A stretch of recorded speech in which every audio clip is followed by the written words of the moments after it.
my place, he did it all for me. Yes, he did it all for me. Each drop of blood he shed for even me. When the Savior cried, bowed his head and died. Oh, praise the Lord, he did it all for me.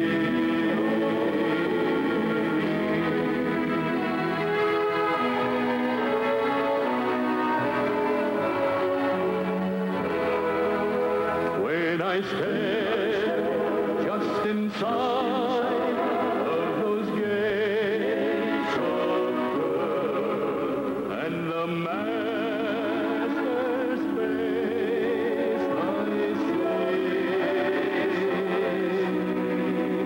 I'll gladly kneel at his nails-scarred feet.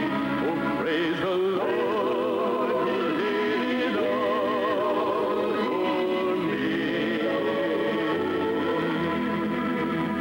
Yes, he did it all for me. Each drop of blood he shed for even me. When the Savior cried, bowed his head and died. Oh, praise the Lord, he did it all for me.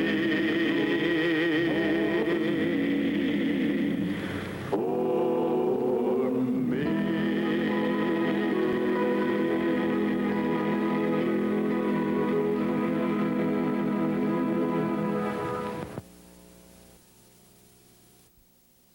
Welcome to part 108 of our study, going through the life of the lovely Jesus. What a wonderful study to go through, the lovely Jesus. A few minutes ago I asked, has anybody gotten tired of studying about Jesus? Somebody said, if you get tired of studying about Jesus, you won't enjoy it in heaven, because wherever Jesus is heaven. To be where he is to be where God is.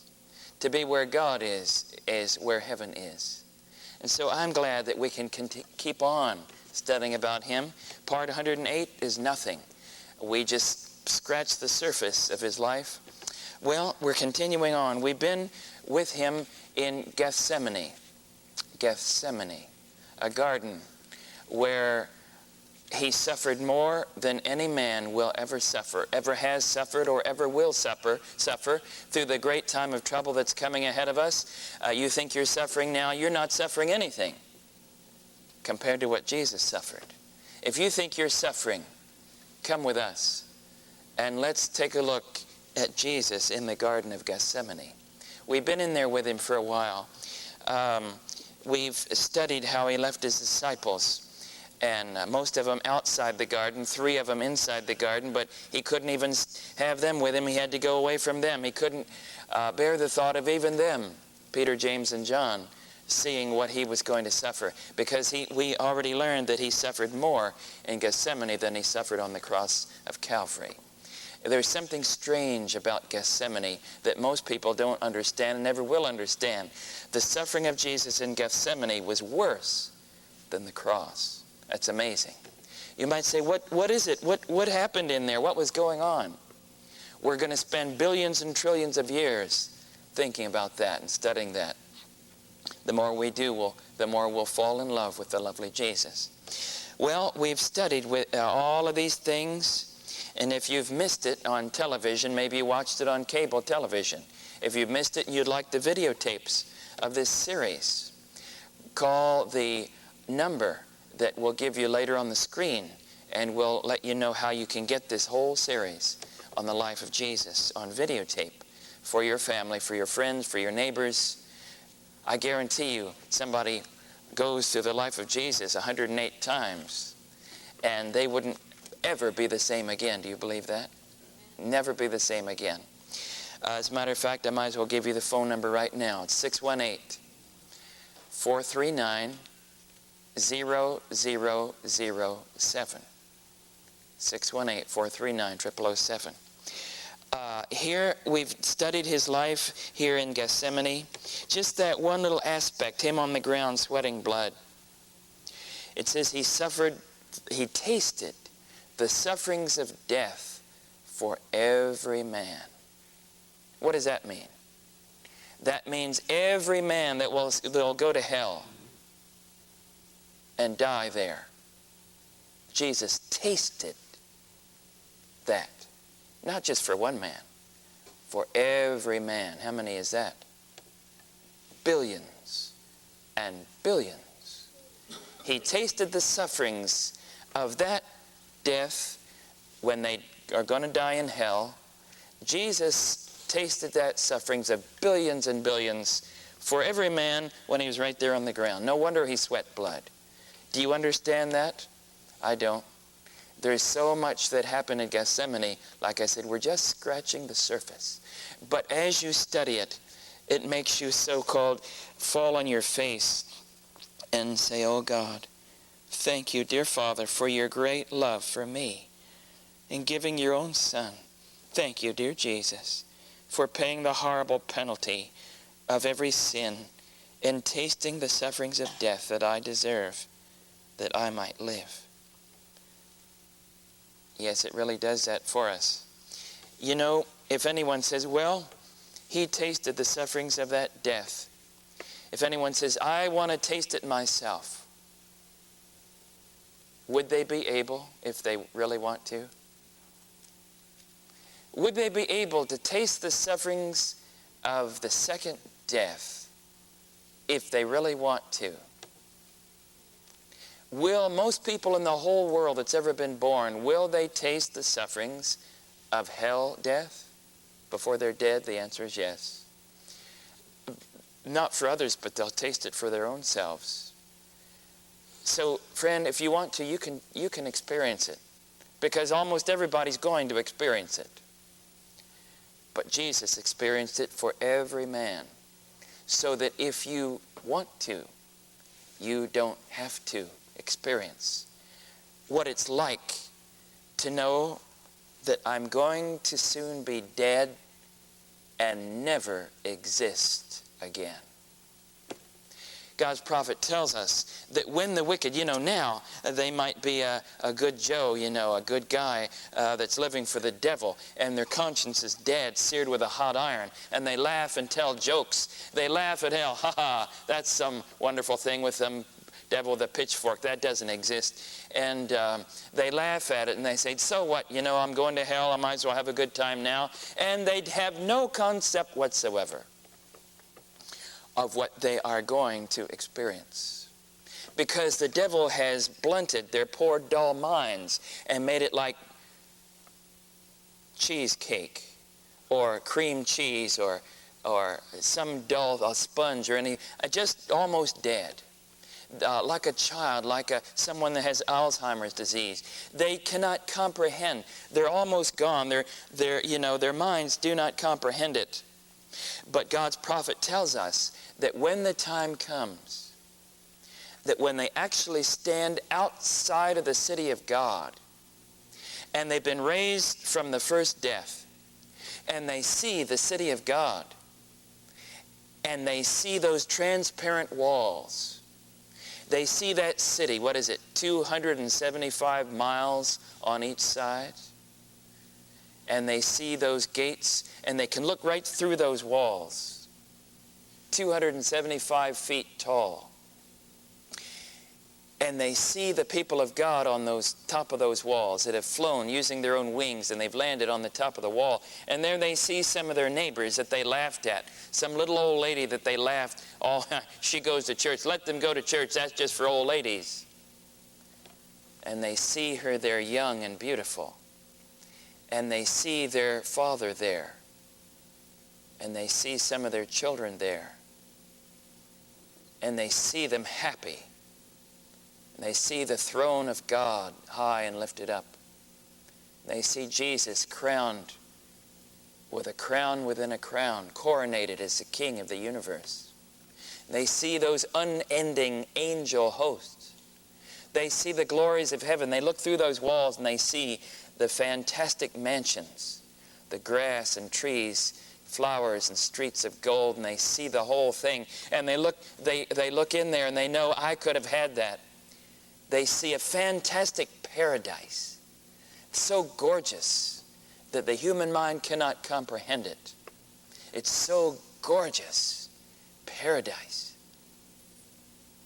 And they see the people that they mocked and laughed at and maybe tortured and hurt in there with God, with crowns on their heads.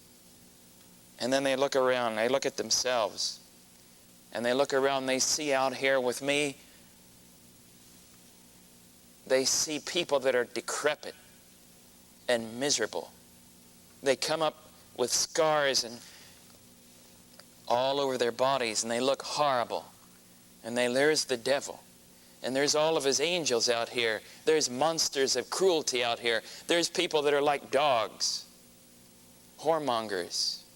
And I'm out here with them. Oh, I laughed at it. But now look at me. And we're all going to be dead. The fire's going to fall on us. And we'll never live again. God's prophet says, when the wicked see in the city of God, their minds may have been dull before and they may laugh, but now their minds are sharp. And they see exactly what they have missed. Their minds are awake now. And it says there comes over them a craving for what they know they will never have, life forever. And there comes over them a realization that they've lost it. And there is absolutely no hope. And they're going to be dead forever, annihilated, and cease to exist.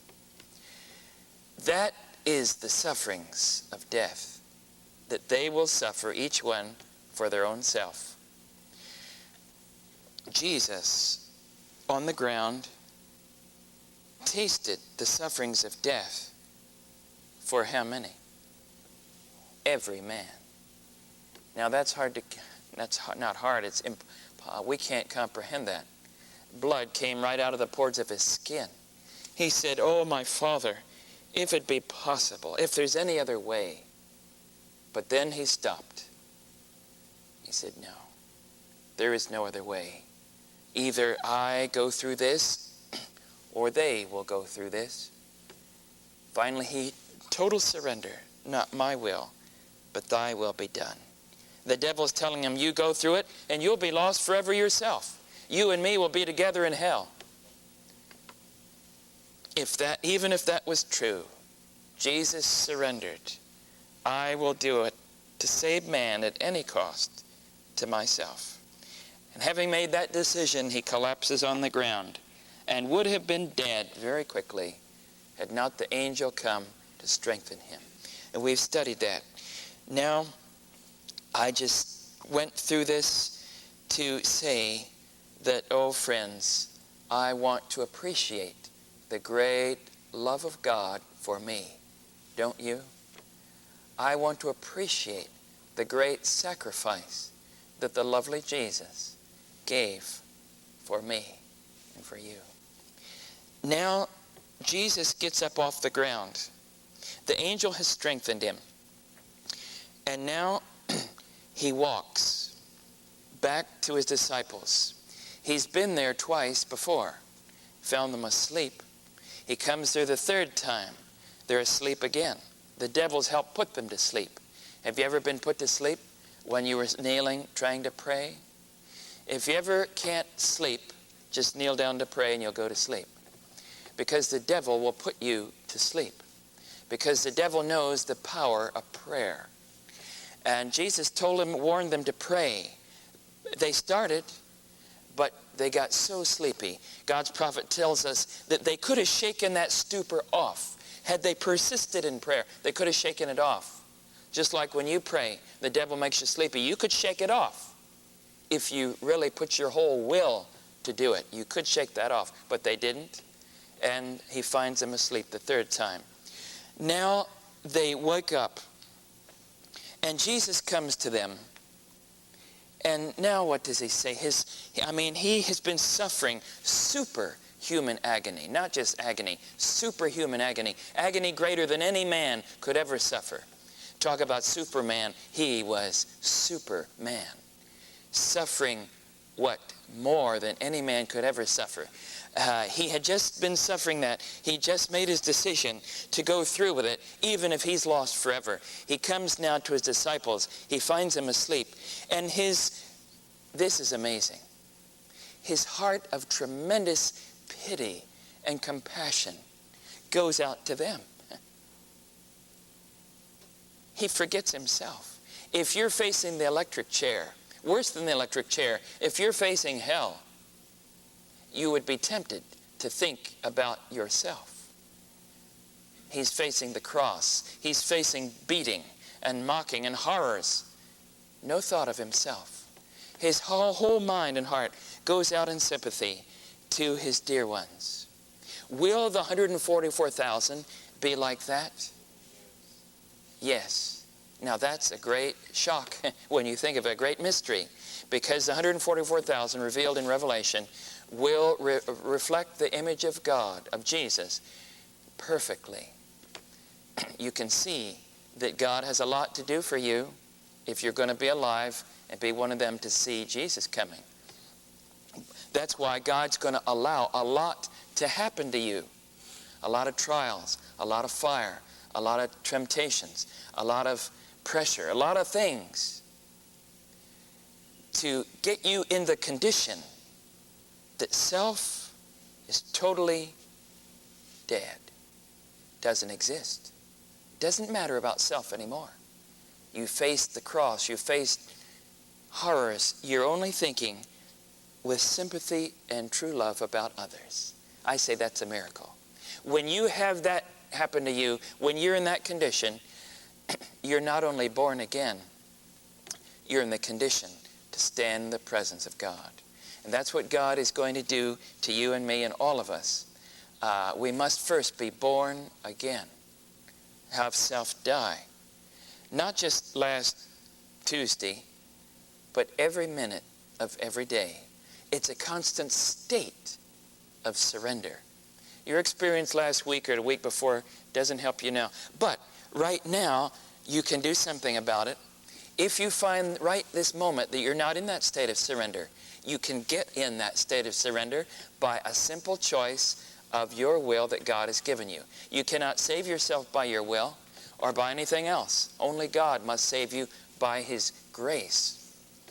But you can receive that grace to have a supernatural work done for you if you'll just say, "Oh God, I cannot save myself. I cannot help myself. I cannot overcome the temptations. I can't overcome my feelings.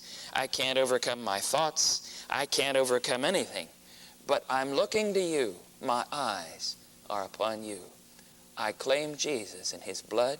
I claim your grace, that you'll do a miracle for me right now and make me in a state of surrender. Thank you, dear Father, because I know it's your will to do it. In Jesus' name, amen." Oh, friend, you pray that prayer. You have that attitude in your heart, and God will do that miracle for you to make you dead to self, crucified with Christ, so that you can stand in His presence. Jesus' pity goes out to them. What does He say to them? Sleep on now and take your ease, take your rest. Did He mean that or not? Or was He using irony? Did He really want them to go back to sleep? No, but He didn't. His words were just the opposite of what He meant. He used irony. Now, in the next little while, we're going to be picking little tiny lessons out of Christ's life. Lessons that probably went over the heads of most people. we're going to look at every little detail like a digital computer. That's the way we're looking at his life, to pick out every tiny lesson that we can learn. Jesus there used irony. He said, sleep on now and take your rest. He meant just the opposite. He didn't tell a lie, even though he meant the opposite of what he said. Since he used irony, do we have permission to use irony? Yes, because he is our example in all things that pertain to life and godliness. He used it. You can use it if you use it like he used it. So he says, sleep on now and take your rest. He uses it to make a point stronger than he could if he said it in another way. That's what things like that are for. Sleep on now and take your rest, for the Son of Man is betrayed into the hands of sinners. And even as he spoke, they saw the mob coming while he was saying those words. And here they come. Who's in the mob? One of his own family members are in the mob. One of his most trusted, highest, most, official, you might say, that has the highest, one of the highest offices, the treasurer. The treasurer is there, Judas. And so the mob comes up. As the mob comes up, Jesus knows how weak they are. Here's the new Christian church in a pitiful condition, sleeping on the ground as the horrors of persecution approach. Now, is this church in the same condition now? Are we sleeping on the ground as the horrors of persecution approach? Yes. Now, the disciples, as the mob comes, they have no idea what's approaching. They don't know the horrors of persecution is approaching, but Jesus knows. Do we know it now? Do we comprehend now in our easy society that the horrors of persecution are approaching? No, we don't comprehend it either. We're comfortable just like they were comfortable. But does Jesus again also say to us, sleep on now and take your rest? Does he use irony to us now? Yes, it's the same thing. He says, but the very second after he says sleep on, he says, rise, let us be going. They are at hand that doth betray me. He is at hand that doth betray me. And so they come. The mob comes. Jesus comes in advance of the disciples, and he says, who do you seek? We talked about this last time. They say, Jesus of Nazareth. The angel steps between them and lightens his form. They all fall down like dead men. Even Judas falls down like he's dead. Now, Jesus doesn't get away. He had a chance to get away, but he doesn't. He just stands there. In the time of trouble that's coming, will we have a chance to get away? Many of us, the answer will be yes. But we won't run. We will just stand there, just like Jesus did. His trust is not in his power to get away. His trust is in God, because he comprehends what he's going to go through. He's not going to put forth any effort to get away. He'd just been dealing with that on the ground. He's going to put forth effort to go through suffering. So are we in the near future. So he stands there. The mob sees that he could get away, but he doesn't. They get back up, and now one of his closest friends comes up to him. Who is that? Judas comes up. Judas pretends that he has no part with this mob now. He pretends that he's ashamed of them, and he somehow just got here in some unknown way. He pretends he didn't have a connection with them, and he comes up to join Jesus and the other disciples like he was with them that very night. Just a few hours ago, he had been with them. Now he rejoins them. And he comes and he says, Master, and he kisses Jesus. Talk about conscience seared with a hot iron. His was. And he had been one of the church, the most trusted. Will that happen again? The most trusted, will they do the same again? To call the police and turn in some of the 144,000 whom they know. Yes, it's going to happen again. All these things are going to have parallels. The trial of Jesus will have a parallel in your trial if you're faithful to God. Some of you don't know what I'm talking about yet, but you will. I've written it all in a book, spelled the whole thing out, because I'm talking about the mark of the beast. Those of you who would like to have this book, exposing the mark of the beast and exposing the parallels between what happened then and what's going to happen with us soon, call the number that I gave you for the book, 618. It's free, by the way, 618-439-0007. It's going to happen again. Parallels. Look at these parallels as we go along. Judas kisses him, and now Jesus, his heart is broken. He loved Judas. He says, Judas, betrayest thou the Son of Man with a kiss? Remember those words when you get betrayed by some of your closest friends or loved ones. Remember what Jesus said. He didn't have any bitterness. He only loved him. Jesus didn't have any bitterness because he didn't have to let it happen. It was on the ground a few minutes ago that he decided he's going to go through it. Now nothing from henceforth that'll happen will take Jesus by surprise. When you and I go through the great time of trouble, if you've studied, you won't be taken by great surprise. You'll know in advance, and God will strengthen you, although it'll be greater than what we could ever imagine now. And so Judas kisses him. Now the mob gets up off the ground too. They see Judas touching him, and now they get bold. They rush up and they surround Jesus, and the priests are there. Do you think the priests are there? Did the dignity of their office keep them from joining the mob? Oh no. This is too important a mission to submit to subordinates. The priests themselves are there. The priests whom have seen Jesus in church many times and done nothing. Now they're with the mob themselves. And they command the Roman soldier, bind him, hold him fast. Now his disciples see them take the arms of Jesus and twist them behind his back. And Jesus lets them do it. The disciples can hardly believe it. His arms are behind his back, and he's letting them do it.